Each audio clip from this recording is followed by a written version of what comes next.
여러분 안녕들 하세요? 네. 제가 얼마 전에 우리 교단의 그 총회 임원하시는 목사님한테 전화해서 안녕하시냐 이렇게 여쭤봤더니 그분 대답이에요. 그 목사님 대답이 뭐라 그러시냐면 우리 장로교 통합청 목사님 중에 안녕하신 목사님 한 사람도 없다 그러시더라고요. 목사님들은 믿음이 없어서 참 안녕들 못 하신데 오늘 찬양대 가사가 좋아서 그런지 아니면 은혜를 받으셔서 그런지 아니면 송편을 많이 드셔서 그런지 보름달이 이렇게 좀 뜬 것 같습니다. 저는 어머니 뱃속에서부터 교회를 다녔기 때문에 교회 학교 유치부 때부터만 계산을 해도 50년 넘게 교회를 다녔습니다. 그런데 성경에 기록되어 있는 이 초막절에 대한 설교를 들어본 적이 별로 없습니다. 저 자신도 역시 목사가 돼서 벌써 목회한 지가 꽤 시간이 지났는데 초막절에 대해서 설교해 본 적이 그 기억이 거의 없습니다. 왜냐하면 우리 교회는 초막절을 지키지 않으니까는요. 우리는 예수 그리스도의 생애를 따라서 성탄절, 부활절, 그리고 예수님이 약속하신 성령 강림절을 지킵니다. 그러던 중에 공교롭게도 우리 추석 명절이 우리 유대인들이 지키는 초막절과 겹치는 것을 보면서 한번 제가 용기를 냈습니다. 그래서 10월 한 달 동안 초막절에 대해서 공부하고 준비해서 5주 동안 한번 말씀을 전하리라 마음먹은 건데요. 지금 생각해 보니까 너무 큰 용기를 낸 것 같아요.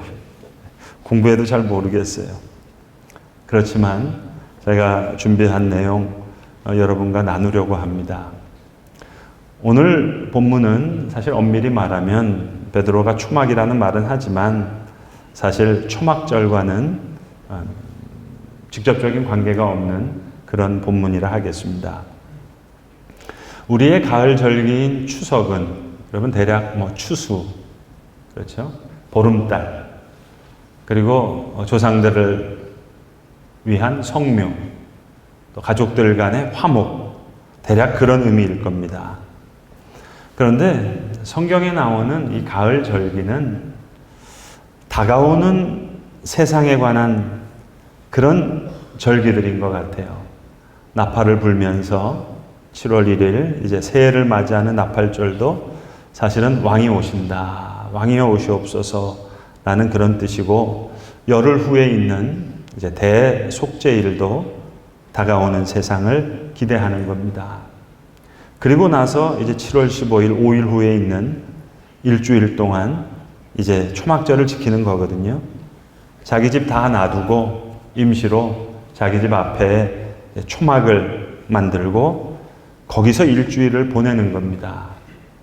왜 하나님은 이스라엘 백성들에게 이 절기를 지키라고 하셨을까?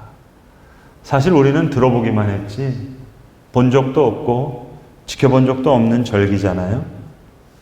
그럼에도 불구하고 봄 절기들, 그러니까 유월절, 또 오순절, 이 절기는 우리가 잘 알고 있습니다. 성경은 유월절, 오순절과 함께 가을에 있는 이 초막절을 3대 절기로 이야기하고 있습니다.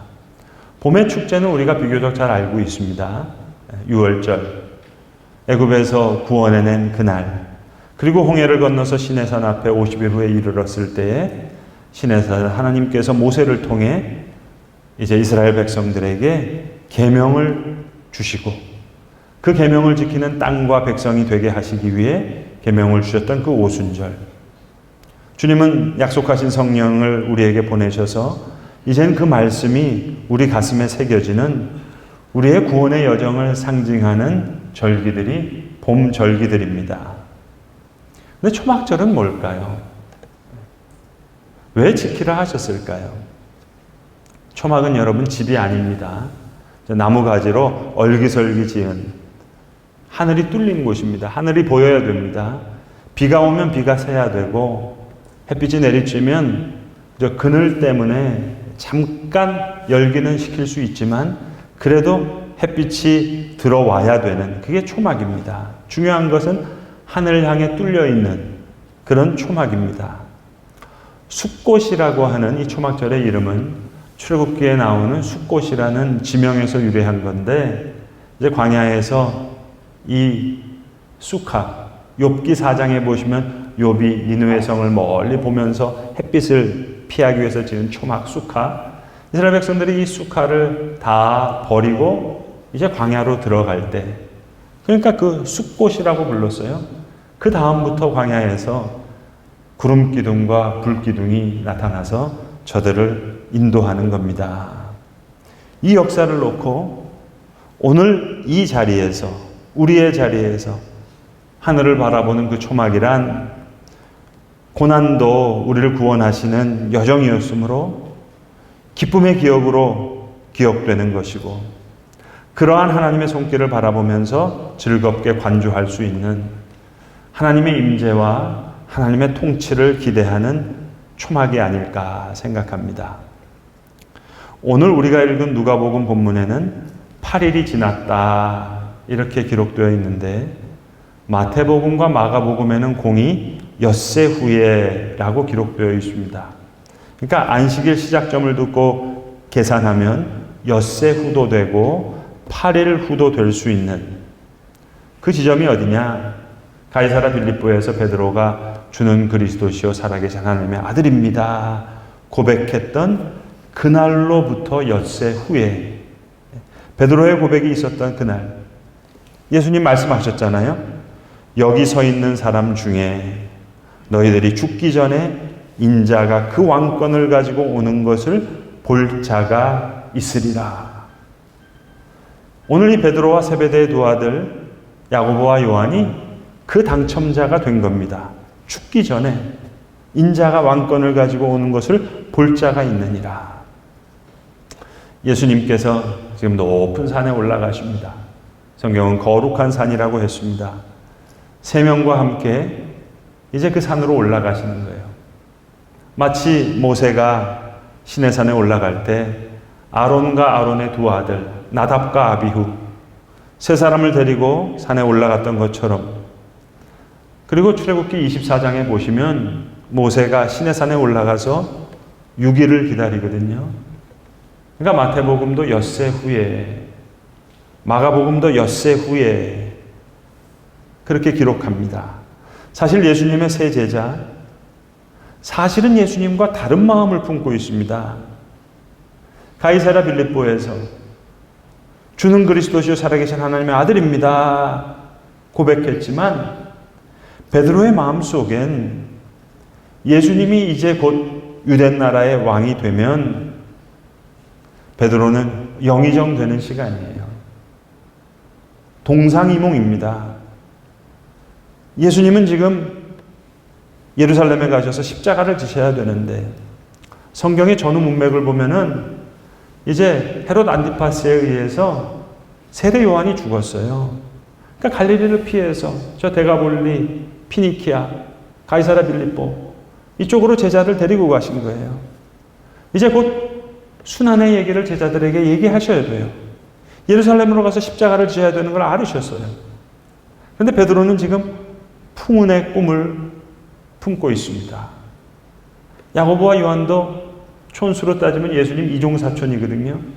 세베대의 아들, 세베대의 아내 살로메가 예수님 이모입니다. 그러니까 야고보와 요한도 지금 함께 영의정, 좌의정, 우의정 따놓은 당상 그 생각하고 있어요. 예수님께서 겟세마네 동산에서 기도하실 때 십자가 지시기 전에 제자들과 함께 기도하시기를 원하셨잖아요.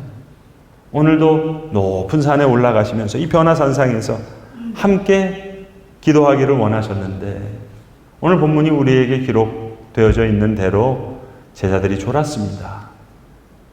겟세마네에서 졸았듯이 졸았어요. 확실히 일관성이 있어요. 그죠? 하여튼 졸았습니다. 그런데 깨서 보니까 모세와 엘리야가 영광 중에 나타나서 예수님과 함께 대화하시는 거예요. 그 대화의 내용을 다 듣지는 못했지만 마지막 장면을 본 거예요. 모세와 엘리야, 토라의 증인이라고 할 수 있는 모세와 선지자들, 느비임의 증인이라고 할 수 있는 엘리야가 지금 예수님이 하나님의 아들 되심을 증거하는 두 증인으로 나타난 거예요. 베드로와 세베대의 두 아들 야고보와 요한이 졸다가 깨서 이 장면을 보고 오늘 성경에 보시는 대로 이제 모세와 엘리야가 떠나려고 하니까 베드로가 이 장면을, 이 기쁨을 더 길게 가지고 싶어서 초막셋을 지켰습니다. 그 이야기를 하는 거예요. 모세와 엘리야가 살아기 전에 선생님, 제가 선생님과 두 분 손님을 위해서 초막셋을 짓겠다는 거예요. 아마 베드로가 이 초막을 좀 지어봤던 것 같아요. 나무가지로. 근데 마가복음 9장 6절에 보시면 이렇게 기록되어 있습니다. 이는 그들이 몹시 무서워함으로 그가 무슨 말을 할지 알지 못함이더라. 마가는 베드로의 통역이었거든요. 그러니까 마가복음은 베드로 복음이라고도 할 수 있습니다. 오늘 본문에도 베드로가 무서워서 무슨 말을 하지 못하고 뱉은 말이었다는 거예요. 초막셋을 짓겠다. 지금 나무가지 꺾어다가 예수님과 두 손님을 위해서 초막셋을 짓겠다는 거예요. 뒤돌아보니 이제 베드로가 고백하는 거죠. 무슨 말을 하는지 몰랐다는 거예요. 두려워서 그냥 나온 말이었다는 거예요. 그런데 오늘 예수님 베드로의 이 초막은 받으시지 않으셨지만 베드로의 그 마음을 받으신 거예요. 베드로 입장에서는 사실로 제대로 알고 한 말도 아니에요. 초막셋을 짓겠다는 말도. 사실은 주는 그리스도의 살아계신 하나님의 아들입니다. 사실 그 고백도 베드로의 개인적인 마음에는 동상이몽 가운데 나온 말일 수도 있어요. 그러나 우리 주님은 바요나 시몬아 내가 복이 있도다. 이를 너에게 알게 한 것은 너와 너의 조상이 아니라 하늘에 계신 내 하나님 아버지시다. 내가 이 고백 위에 교회를 세우리라. 비밀하신 말씀이죠. 이 고백 위에 교회를 세우리라. 그리스도의 몸된 교회를 세우시겠다는 거예요. 그리고 부탁하십니다. 너희 본 것을 아무에게도 말하지 말라. 인자가 죽은 자 가운데서 다시 살아날 때까지 말하지 말라. 여러분 나중에 베드로후서 1장을 보시면은요. 베드로후서 1장 16절로 18절에 베드로가 고백을 합니다. 그 변화산상에서의 경험들을 쭉 기억하면서 이것은 우리가 만들어낸 얘기가 아니라 친히 본 바다 하면서 이야기하다가 베드로후서 1장 19절 이하에 덧붙여서 고백하는 말이 있어요. 이제 돌이켜보니 하나님께서 가르쳐 주신 바가 있거든요. 그러니까 뭐라고 베드로가 얘기하는 거 아니? 샛별이 너희 마음에 떠오르기까지 너희가 이것을 주의하는 것이 옳으니라. 참 묘한 말씀을 합니다. 동상이몽 그 마음을 품었던 베드로 그때는 알 수 없었어요. 여러분 따지고 보면 요즘도 그렇지 않나요? 우리 100세 시대라 그러니까 온통 사람들이 건강, 육체 여기 관심 많아요. 오래 살려니 노후 자금도 필요하고요. 연금도 더 필요하고요. 부동산도 잘 지켜야 되겠고요. 그러니까 하나님을 믿는 우리 믿음의 사람들도 그저 휩쓸려서 우리 영혼에 관심을 갖기보다 육체에 관심을 많이 갖게 되잖아요. 그런 세상을 오늘 저도 여러분도 살아가고 있잖아요. 베드로도 여러분 심지어 예수님이 너무 기뻐하셨던 주는 그리스도시요 살아계신 하나님의 아들입니다. 그 고백도 사실은 부족한 고백이었어요. 그러나 바요나 시몬아 이 고백 위에 내가 교회를 세우리라. 놀라운 신비죠. 우리가 바라보는 이 교회 속에 그리스도의 몸된 교회라는 신비가 숨어져 있습니다. 초막셋을 짓겠다. 베드로가 고백하잖아요. 두려워서 뭔 말인지도 모르고 한 고백이었다고. 요한복음 1장 14절에 보시면 사도 요한이 놀라운 고백을 합니다. 말씀이 육신이 되어 우리 가운데 거하심에 우리가 그의 영광을 보니 아버지의 독생자의 영광이요 은혜와 진리가 충만하더라. 여러분, 베드로가 지으려고 했던 초막이 히브리어로는 쑥한데요. 신약 성경은 헬라어로 기록되어 있으니까, 그리스로 기록되어 있으니까 그 말은 스케네라고 나와 있습니다. 스케네. 이건 명사형이고요. 제가 지금 읽어드렸던 요한복음 1장 14절이 그 스케네를 동사형으로 쓴 그 구절입니다. 우리가 그의 영광을 보니 아버지의 독생자의 영광이에요. 근데 그 말씀이 육신이 되어 우리 가운데 스케네 하신 거예요. 에스케노멘. 베드로가 초막 짓겠다 하는 그 장면에 있었던 요한이잖아요. 그 초막이 아니라 말씀이 육신이 되어 우리 가운데 장막을 펴시는 은혜와 진리가 충만한 요한이 그걸 본 거죠. 사실 베드로도 영의정 되려고 한 사람이고, 살렘에도 와서 주의 나라가 임하실 때 하나는 주의 우편에 하나는 주의 좌편에 좌의정 우의정 생각했잖아요. 그런데 그 영광된 모습을 보면서 스케네, 초막을 짓겠다고 한 사람들이에요. 근데 베드로의 그 스케네, 초막이 아니라 말씀이 육신이 되어 우리 가운데 스케네, 장막을 펴신 그 아버지의 독생자의 영광, 은혜와 진리가 충만한 그 장면을 본 요한의 고백입니다. 마치 초막을 덮었던 구름처럼 우리에게 육신이 되어 그분의 장막을 우리 가운데 펴시고 우리 가운데 거하시는 하나님의 아들을 증거하는 거예요. 베드로 후서를 보시면 신약학자들은 베드로 후서가 가장 나중에 쓰여진 서신 중에 하나라고 이야기하는데요. 베드로가 산전수전 많은 걸 경험한 후에 예수를 믿는다는 것이란 무엇인지, 나의 사도됨이란 무엇인지 정말 진심 어린 고백을 담긴 서신을 씁니다. 참 감격적인 편지를 써요. 요한복음도 베드로와 함께 변화산상에 올라가서 예수님의 용모가 변화되고 그 옷이 휘어져서, 흰색이라는 의미는 아니겠죠.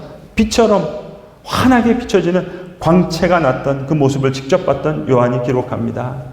말씀이 육신에 되어 우리 가운데 스케네를 펴셨다. 여러분, 초막. 사실 비를 다 피할 수도 없는 초막이에요. 햇볕도 완전히 피할 수 없는 거예요. 그러나 끊임없이 하늘을 볼 수밖에 없는 그런 장소.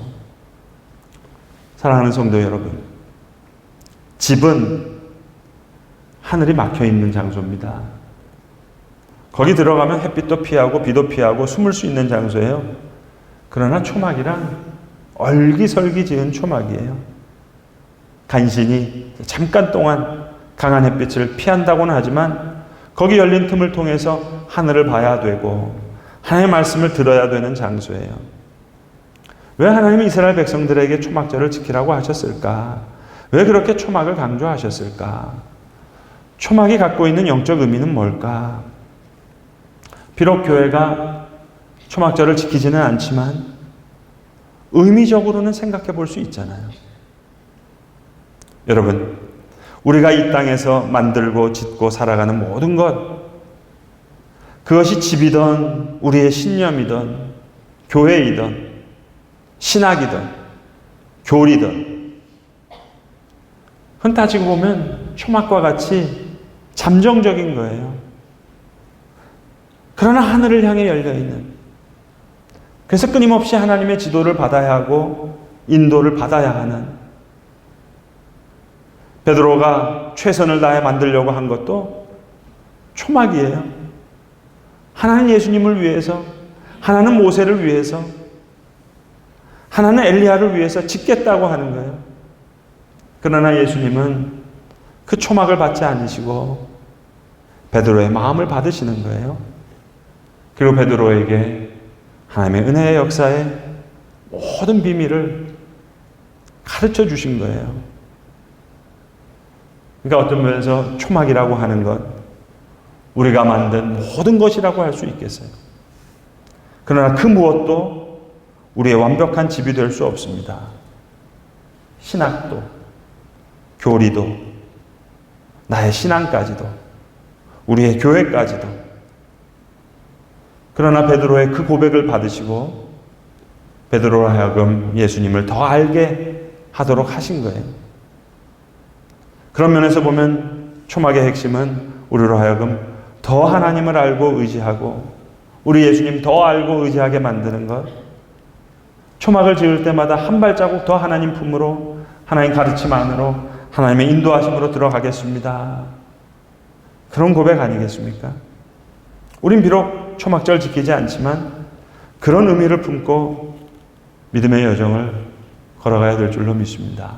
제가 좀 공부하다 보니까는요, 이 가을 절기들은요, 이게 시작인데 좀 긴 것 같아요. 그러니까 7월 1일이 나팔절이고 7월 10일이 대속절이고 7월 5일부터 초막절인데 어찌 보면 나팔절은 시작의 시작이에요. 시작의 시작이고 대속절은 진짜 시작을 준비하는 거고, 그리고 초막절이 진짜 시작하는 거예요. 그리고 제가 다다음 주 다시 설명하겠지만 일주일 7일 동안 지키잖아요. 그리고 진짜 시작은 8일이에요. 큰 날, 끝날. 정말 시작하는 거예요. 여러분, 어떤 의미에서 우리의 영성이란 우리가 무엇을 만들고 행하는 그것을 이루는 것이 아니라 하나님께서 우리에게 이루실 것을 소망하고 우리를 열어놓는 것, 그것이 진정한 영성인지도 모르겠어요. 어쩌면 초막절의 영성도 그것인지 모르겠어요. 베드로의 그 고백 위에 교회를 세우시고 베드로가 초막을 짓겠다는 그 생각 위에 구름이 덮어지는 것처럼 우리에게 이루실 것을 소망하고 우리를 열어놓는 오늘 우리의 믿음의 발걸음과 믿음의 고백, 심지어는 우리 믿음 생활의 부끄러움과 허물과 실수까지도 예수님을 따라 우리의 믿음의 용모도 변화되고 우리의 믿음의 옷도 휘어져 광채를 내는 그런 하나님의 영광을 위해 열려져 있는 것이라 믿습니다 하는 그러한 믿음이요. 저 한번 상상해 봤어요. 진짜 일주일 초막을 지내면 좀 느낌이 달라지겠다. 오늘 우리가 이렇게 1시간 모여서 예배하는 것과는 확실히 다를 것 같아요. 물론 귀찮은 것도 있고 밥해 먹는 거 힘들기도 하겠지만 이거 정말 일주일 동안 그렇게 지내면 피부에 와닿는 현장 교육은 될 것 같다. 그 생각을 해봤습니다. 우리 인생에 대해서, 우리 신앙에 대해서 생각하지 않을 수 없겠다. 그런 생각이 들더라고요. 사랑하는 성도 여러분, 우리가 비록 일주일 동안 초막을 짓고 거기서 생활하지 않겠지만 이 10월, 흔히 사람들이 말하는 청고마비의 계절, 의미적으로나마 초막을 짓고 그 지은 초막에 들어가서 우리의 믿음의 시간을 보낸다면 우리 교회의 절기인 추수감사절도 성찬절도 더욱 새로운 의미로 우리에게 다가오리라, 그렇게 믿습니다. 기도하겠습니다. 아버지 하나님,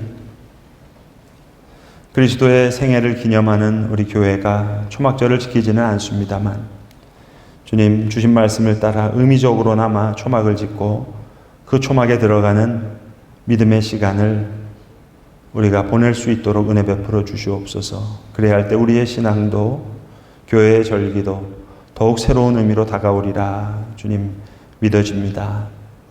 우리가 만든 그 어떤 것도 완벽한 집이 될 수 없음을 우리가 아오매 하나님의 임재가, 하나님의 통치가 구름처럼, 장막처럼, 베드로의 고백처럼, 요한의 고백처럼 우리에게 임하여 우리의 고백도 베드로의 고백과 같이, 요한의 고백과 같이 거듭나게 하여 주시옵소서. 우리 구주 예수 그리스도의 이름으로 기도드리옵나이다. 아멘.